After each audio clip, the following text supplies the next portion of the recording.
Good morning, St. Lucers. It's good to be with you on this day that the Lord has made, this Christmas Eve.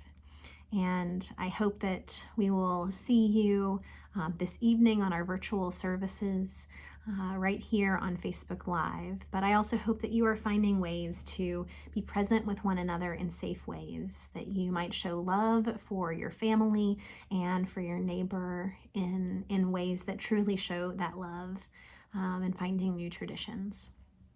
Now, this is not necessarily the longest night of the year. This isn't the solstice. It's Christmas Eve. The solstice was a few days ago, but I think there is something about Christmas Eve that embodies a turning point for so many of us through those traditions, through those moments. But while this was written for the longest night, for a few days ago, I want to share this Jan Richardson poem with you called Blessing for the Longest Night, because I think it embodies a lot of what we look to on Christmas Eve, the moment of hope and a moment of light, which in a year where hope has seemed scarce some days and darkness has seemed to be around us, we know that in the promise of Christmas is that light.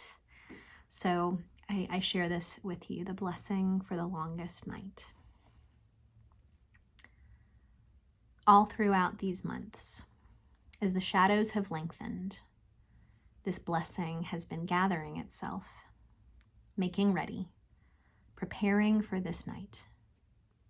It has practiced walking in the dark, traveling with its eyes closed, feeling its way by memory, by touch, by the pull of the moon even as it wanes. So believe me when I tell you this blessing will reach you even if you have not light enough to read it. It will find you even though you cannot see it coming.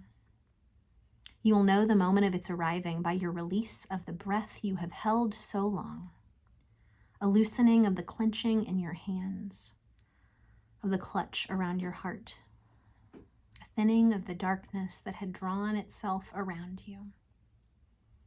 This blessing does not mean to take the night away, but it knows its hidden roads, knows the resting spots along the path, knows what it means to travel in the company of a friend.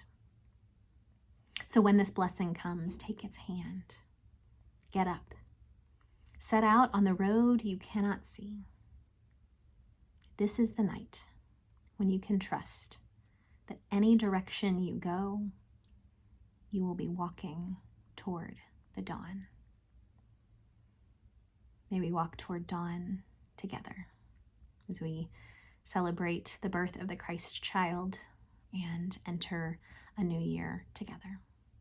Amen, and Merry Christmas.